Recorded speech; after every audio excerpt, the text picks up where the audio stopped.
Robert Plank Show, episode 311, Disruptive Advertising. Boost organic search engine rankings, master pay-per-click ads, and optimize your site with Chris Dayley. Hey everybody, and welcome back to the show. Our guest today is Chris Dayley from DisruptiveAdvertising.com, and today we're going to talk about all those things your website needs to be competitive, get some traffic, get some sales. So Mr. Chris, how are things today? Things are going great. Thank you for having me on the show. Awesome. I'm glad to have you on the show and looking forward to hearing what kind of knowledge you have for us and looking forward to hearing all about who you are and what you do. So can you kind of tell us about that and maybe tell us what makes you stand out, what makes you special?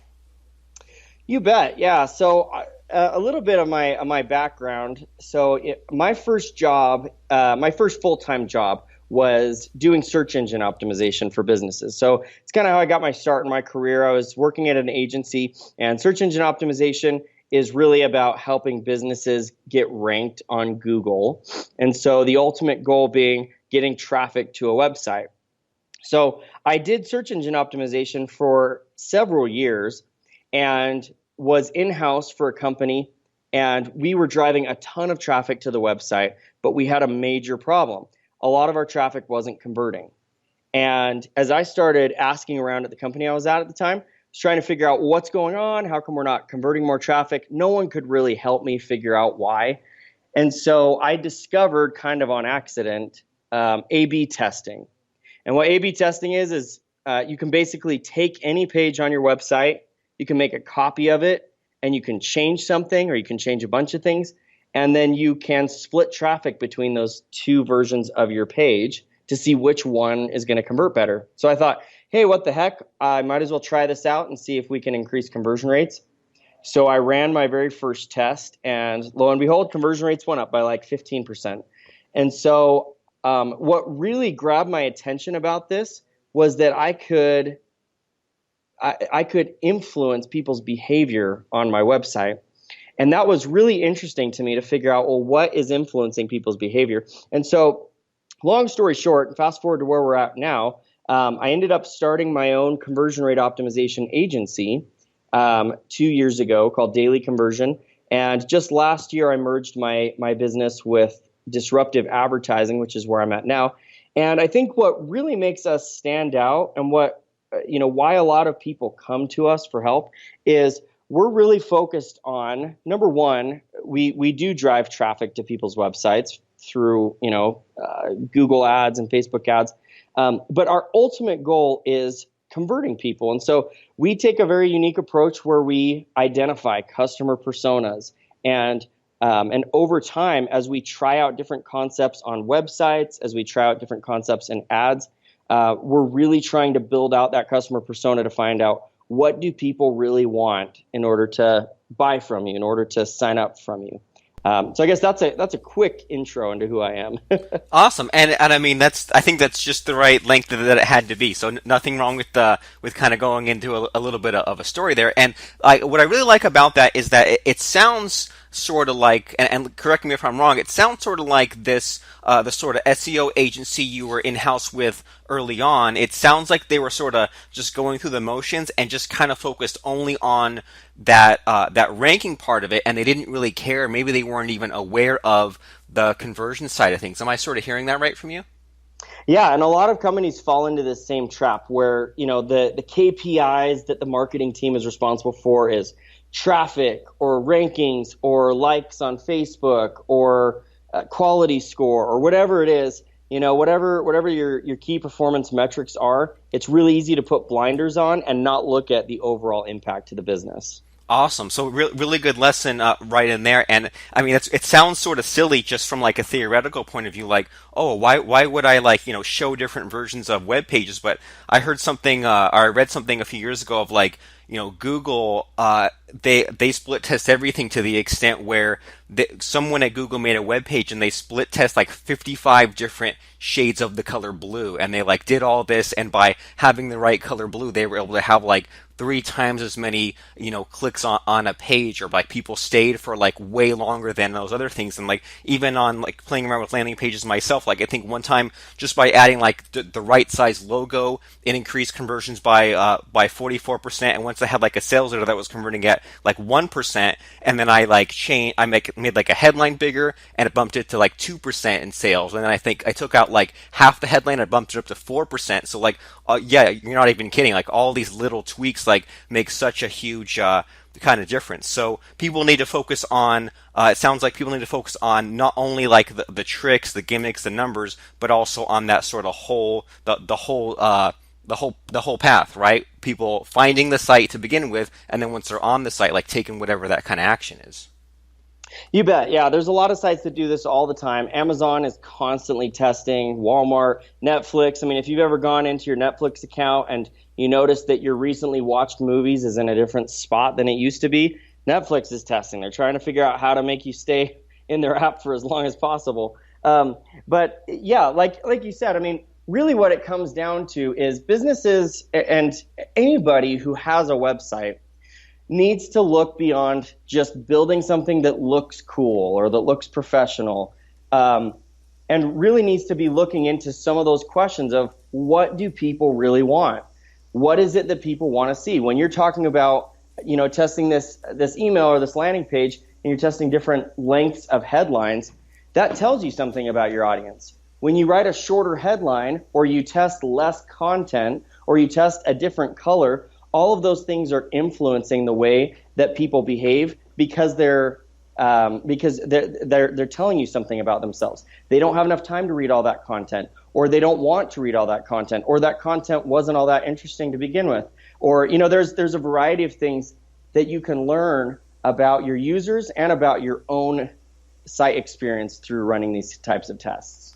Awesome. So when when these clients come to you and they need your expertise and stuff like that, what's the usual starting point? Do they usually come to you and say, I don't have a website, or I have a website and let's throw it all out and start from scratch? Or do they say, I have a website, let's kind of tweak it? Like what do you usually start with? Yeah, so there's usually two situations that people find themselves in when they come to me. One situation is their website, they have a website and it's not working very well, or they don't think it's working very well and they need help making it better. And in those kinds of situations, again, a lot of times they don't really know exactly what's causing the problem. And so they're looking to me to run some tests and figure out what the problem is and fix it. The other type of people that come to me are even that specific. A lot of people will come to me and say, we just want a cooler looking website. We need to update our site. We need to refresh. We need to redesign, whatever, yada, yada, yada. Most businesses, I think the statistic is something like 90% of businesses will redesign their site every single year. And so this is a big deal in the online world. And one big reason that people want to do that is it's kind of the top-down approach. The CEO hates the site, or his wife hates the website, or he checked out a competitor and thought his competitor's site was way better than his. And so the problem with all of these is none of these scenarios that I've identified where people are coming to me, none of these scenarios really have much data to back their feelings about their site or their opinions on things. It's all emotions based. And so what we help businesses do, and some of our first few steps that we take with new companies, is we help them to kind of separate that emotional aspect from some of the data. So we'll look in their analytics. We'll put heat mapping on their site to figure out where are people clicking, how far down pages are people scrolling. And as we start to dive into this data, it starts to tell us a story. So it doesn't give us all the answers, but it starts to give us some questions that we want to ask. So if you find that, for example, I put heat maps on all of my client sites, and a great tool that your audience can use is called Hotjar. You can sign up for free. And again, this is going to, once you put this tool on your site, it's going to show you exactly where people are clicking on the page, how far down the page people are scrolling. And what I see a lot is, people will put this on someone's home page, for example, and we'll find that like 80% of the clicks are on the menu. Now, when a bunch of people are clicking on your menu, some people might say, oh, that's a good thing. That's why the menu's there. In my experience, if people have to go to the menu, that is an extremely negative thing, because that means you didn't show them what they wanted to see. So they feel like they have to dig around your website to find it for themselves. And so when I see things like that, then I say, there's a question here. What do people want to see on this page? They're obviously not finding it because they have to go to the menu. So what do people want to see? And there's a test right there. Let's test some different types of content on this page. Let's test some different offers and some different call to actions and figure out what it is that people are wanting to see here. So yeah.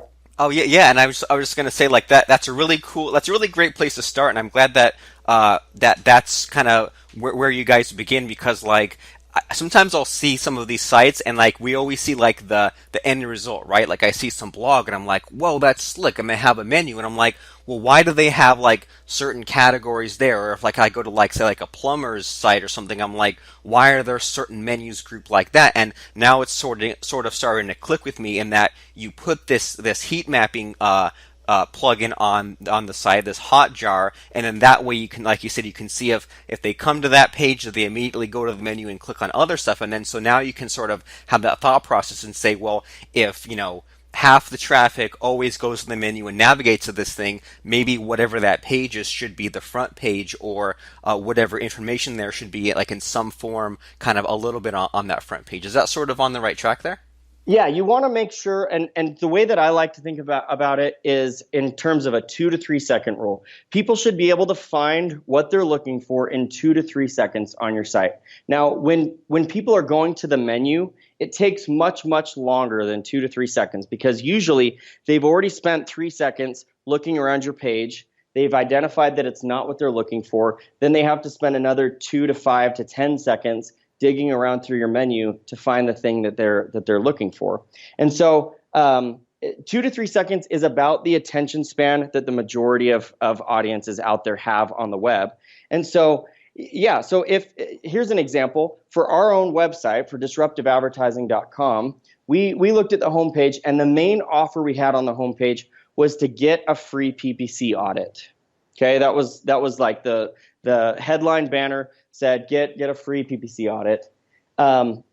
We took a look at our heat mapping, and the top most clicked on thing was the menu, and it was about us. Like 60% of traffic was clicking on about us. So that told us something. That told us, number one, people probably weren't ready to get a free PPC audit from us until they knew a little bit more about us. And that also told us that maybe we ought to have a little bit more information about us right on the home page. And so we tested a new version of the home page where we added some content. We added a little bit more about what it was that we did. Now, we didn't add a ton because you don't want to overwhelm people, but we added a little bit about who we were. And then we had some different calls to action that were specific to the different services we offer. And we saw engagement rates went down on the menu, and conversion rates went way up because we were offering people the content they were looking for, and then we had very specific calls to action that were specific to the content they were reading.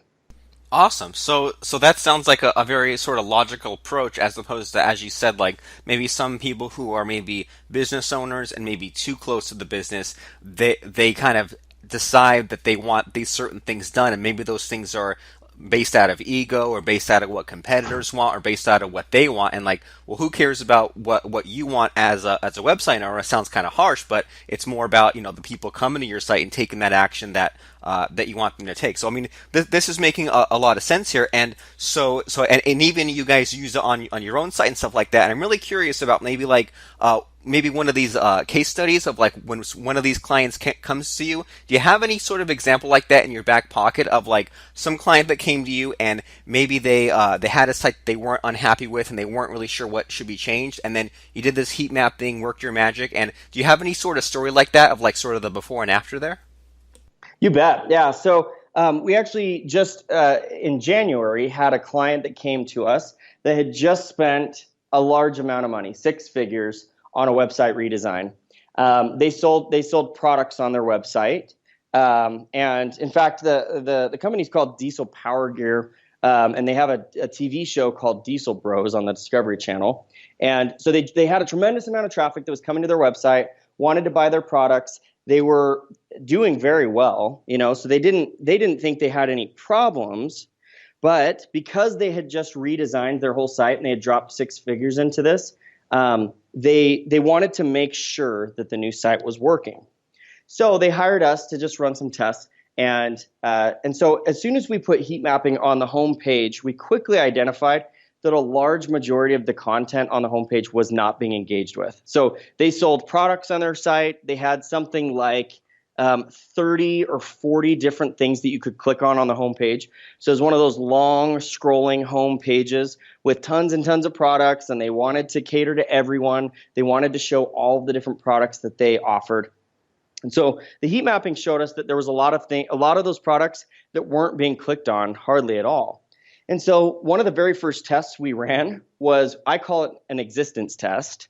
And basically the point of an existence test is you want to figure out if all the stuff you have on your site should actually be there, if it's actually helping or hurting your conversion rate. So we tested, I think, seven different versions of their homepage where we just removed different amounts of content. And we ended up generating about $28,000 in additional sales in 1 week just from removing some of the content that was on there. And now that's, super counterintuitive to most people, because they would go, what? How can you possibly make more money by having less offers on your homepage? And it all comes down to the psychology of how people use your website. When there are a lot of offers, people can get really overwhelmed. And it's a lot less likely that they are going to click on the one thing they want, because what happens is you see the one thing you want and then you go, oh, there's a bunch of crap down here too. Let me go check that out. And you start to scroll through that other crap, and then you forget about the other thing you wanted. And then you slowly start to weed yourself out, and you end up leaving the site. So that was, I guess, just one example. And we've been working with them for the last 5 months, and have been continually refining that home page. Because once you find the stuff that should be on there, then you got to ask some follow-up questions of, okay, well, what order does it need to be in? And how big should all this stuff be? How big should our pictures be? And should we show prices on the homepage, or should we just show products? Should we show categories or specific products? There's a lot of questions that you want to ask about the audience that can really help shape your website over time, so that, once you finish, a period of testing on the homepage, you've got a really dialed in homepage experience, and you know that everything that's on there is making money for you, instead of just thinking that it looks cool. Awesome. So it's, yeah, that's pretty cool, because that way it's like, well, if you have a site that's already working, you're somewhat happy with, well, you don't know for sure if it's the best it could be, because you just kind of winged it. But by actually kind of going in with this scientific data, I like how your strategy is like to get it dialed in, right? To see like, okay, well, if I'll do this A or B test, and maybe like there's the current version of the website, and I'll make this tweak or remove stuff, and then if that change doesn't lead to more sales, then I don't have to go down that route. But if you keep on kind of throwing alternatives at it, and one of those alternatives is slightly better, then now you're kind of moving into the right direction, and then you can just kind of repeat and then move closer and closer to this higher converting website. And that's a really good sort of lesson you threw in there, and that's like something I need to be reminded of every couple of years, that sometimes less is more, and that sometimes even having a video on a web page, taking that down for whatever reason, leads to more sales, or less words, or smaller pictures, or whatever it is. Such kind of like you said, a counterintuitive thing, maybe even a little bit of a blow to the ego, that having less things on a web page leads to more sales, because it goes back to that a confused mind never buys kind of thing. And so I'm sort of curious about, so you said that in this Diesel Power Gear site, you split tested 7 versions of the homepage. And so first of all, this split testing thing, is this built into Hotjar, or do you use a different tool for that part of it? So we use a different tool for that. So for Diesel Power Gear, we're using a tool called Visual Website Optimizer, VWO.com. There's a variety of different A/B testing tools out there. Optimizely, Google actually has their own A/B testing tool that they recently launched called Google Optimize. There's a ton of different options out there. And frankly, when you're first getting started, it doesn't really matter what tool you use. But it's fairly simple to set up some of these tests. The hardest part for a lot of businesses is, number one, actually doing it. And then number two, you were mentioning earlier, it can kind of be a blow to the ego. it does require a lot of humility, especially when you've invested money in certain resources like a video you mentioned, or maybe you have spent a ton of money on your site design and you run a test and find out that your old site worked better. Well, that sucks because you just spent a ton of money on this site that didn't work better. It's not going to generate you more money. And that requires a lot of humility to say, all right, let's go back to the old website. But yeah, there's a variety of different tools that you can use. Like I mentioned, Visual Website Optimizer is a fantastic one that I use quite often for my clients.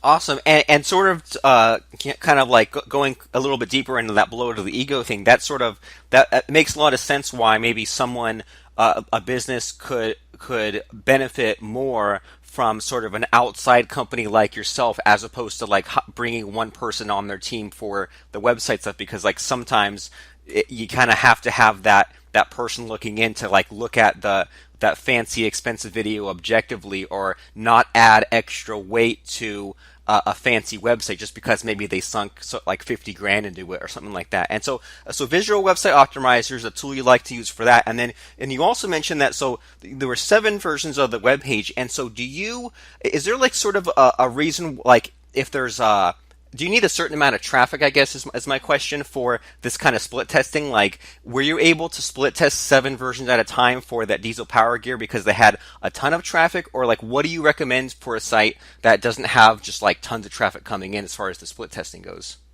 Yeah, so yeah, this was a unique case, and we were able to test a lot of variations because they do get a lot of traffic. For the majority of our clients, we're typically testing 1 or maybe 2 versions at a time. And the way that I like to look at it, there's a lot of things that go into how many variations of a test you can run. And I won't go through all of the details right now, but usually the way I like to think about it is you want to have at least 100 conversions on each experience before you call a test. And so if you get 100 conversions per month total on your website, then you're going to really struggle to get 100 conversions on 2 variations, let alone 7. And so for some of those things, if you're just getting 100 conversions per month, I would suggest you run 1 variation and you just let it keep running. It might need to run for 6 weeks, maybe 2 months, maybe 3 months until you have enough data to call a winner. And a lot of these testing tools are they're going to spit out different statistical numbers at you. They're going to tell you the statistic likelihood that your variation is going to win. So they're going to be calculating some statistics for you as you test. But ultimately, I'm looking at a variety of different things when I figure out how long that test should run for and how much traffic I need. One of them being, a certain number of conversion events. Awesome. So in general, 100 conversions on each thing. So that would sort of dictate, like if there's tons and tons of traffic, you can do 7 at a time. If there's less, then you can maybe only do 2 tests at a time. And then if the traffic is fast, you might know in a couple of days. If it's slow, it might take a month or 2. And so this heat map thing and combined with split testing sounds like a really great starting point. And I don't want to keep you too long, but in these last few minutes, are there like other sort of factors that you look at right off the bat as far as fixing up a site? Like, do you look right away at like load time or like mobile responsiveness, or to get an SSL certificate, or like any sort of a handful of like low hanging fruit things you like always look to add to a site? You bet. And I'll try to go through these quickly. So there's 6 things when I start working with any kind of company. We do an audit of their site and we look at 6 things on each page. So we look at, number 1, what is the value proposition of the page and can it be identified by the audience? So the value proposition is like, what are you offering, right? The second thing on every page that we look at is what is the call to action for this page and can you identify it in 2 to 3 seconds? So we're identifying what is it that we want people to do on this page and is it obvious to the users what we want them to do? The third thing that we're looking at is the content. So we want to look at how much content is there. Are people consuming this content? And if whether they are or whether they are not, we're asking questions like, is the content clear? Is it concise? Is it readable? There's a lot of testing that I've done with content. I could go on all day about that. So those are the top 3 things that I would say contribute to conversion rates. The top 3 things that typically detract from conversion rates that I'm looking for are, number one, diversions or distractions, anything that might be distracting people from your call to action. This could be like a moving banner or a video or images or advertisements or other offers. There's lots of things that can distract people. So I'm typically identifying anything that might be a distraction as a potential test. I'm looking at anything that might be causing anxiety for people. So if they have to click through multiple pages in order to accomplish the goal they have to buy your product, that can cause anxiety. If your site loads really slowly, for example, you mentioned load times, that can cause a lot of anxiety for people. It can be really frustrating. So we're looking at anything that might be frustrating or causing anxiety. And then finally, you mentioned responsiveness, and we look at this a step deeper. We're not just looking at, does my site work on a mobile device? We're looking at, is my site customized for every device type? So just having your site work on a mobile device doesn't mean it's going to perform well, because mobile audiences may want a different site experience than your desktop audience. And so those are the 6 things that we look at: value proposition, call to action, content, anxiety, distractions, and responsiveness. And those are typically the biggest low-hanging fruit that we find.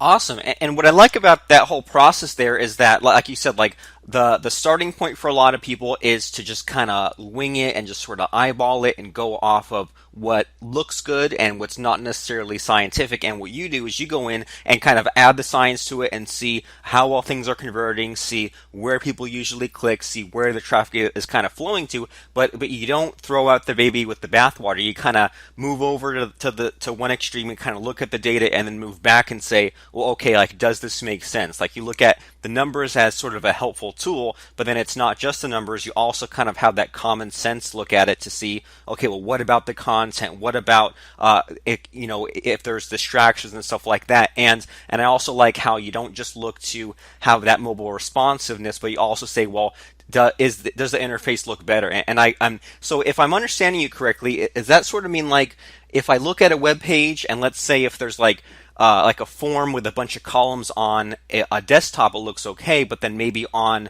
a mobile phone, maybe each of those form items are like top down, like one on top of the other, or instead of just throwing the menu on there, maybe the menu is one of those like 3-bar things sort of on the side. Is that sort of on the right track, that it's not just about sort of cramming the page together, but also maybe hiding or moving or like rearranging stuff so that it looks better on a mobile screen?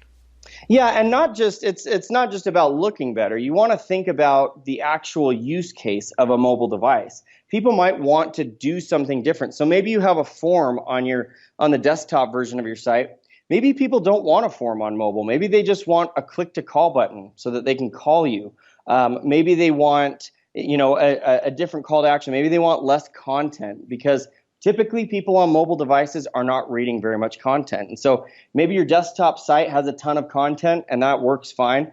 Your mobile site, you might only want to have like 2 bullet points and that's it.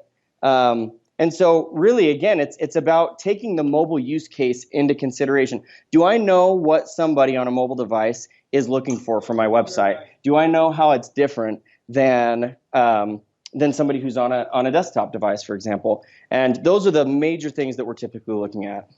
Awesome. Well, cool stuff. And so I like how, so just in a conversation today, I like how there's number one, like a lot of possibilities people can go after, but then it sounds like there are things that you look at first before going into everything else. And so it's really great to sort of hear hear about your strategy and your mindset. So as opposed to maybe some people might go after things with like lots of little things, you're looking at more of like the strategy and sort of like these kind of 6 categories to make websites better. And so if someone has listened to our show today and they like your thought process and they think that, a lot of the things that you said make sense as far as, heat mapping, split testing, mobile responsiveness, looking at the numbers, looking at the common sense stuff, how can they get in touch with you and your agency, and sort of what action do you want them to take once they come to your website? You bet, yeah. So, I mean, if people are interested in learning more and diving a little bit deeper, we've actually put together a free starter guide, and people can get that just by going to disruptiveadvertising.com/guide. And if people are interested in talking with us and maybe, getting a free audit of their website or, just diving a little bit deeper, there's, I think, just a checkbox that they can check on that page, and we'll reach out and contact them.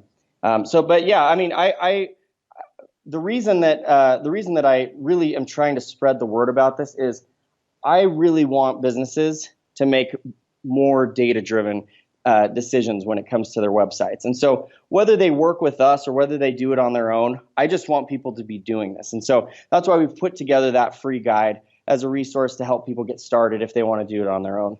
Awesome. Well, great stuff. So everyone should go right now to disruptiveadvertising.com/guide and fill in your name, email, and phone number to get that guide. And then make sure to check that checkbox that says, I'm interested in speaking with Disruptive Advertising. So that way they can just let you know what it is that you need to do with your site. It can't hurt to just, get a little bit of extra information. That way you're well informed. And especially because it kind of feels like we're at the point now where, maybe even a few years ago, some of these technologies weren't quite developed, or maybe they were hard to use or they were expensive. And nowadays, it feels like we've kind of broken through, where now, the tools are there for us and they're easy enough to use that we all should be using sort of these things to make these, like you said, these data-driven decisions. So that way we can run these analytics and make sure that our sites are loading as fast as possible, that people are staying on our site and getting to whatever call to action that we want, and that way, and making sure that they can get to that call to action in as few clicks or with as little pain as possible. That way we can be more competitive than our competition, because there's more and more of that every day. So we might as well stay ahead of the game. So disruptiveadvertising.com/guide. Everyone go there right now. And I want to thank you so much, Mr. Chris, for stopping by the show and sharing your insights about landing pages, SEO, conversions, all that good stuff. Thanks for stopping by. You bet. Thank you so much for having me on the show, Robert. It was a pleasure. This is Robert Plank. And would you like to be a guest on the program? Do you have an idea for a future episode? Or do you just want to tell us how we're doing? Get in touch with us right now at robertplank.com/ask to let us know.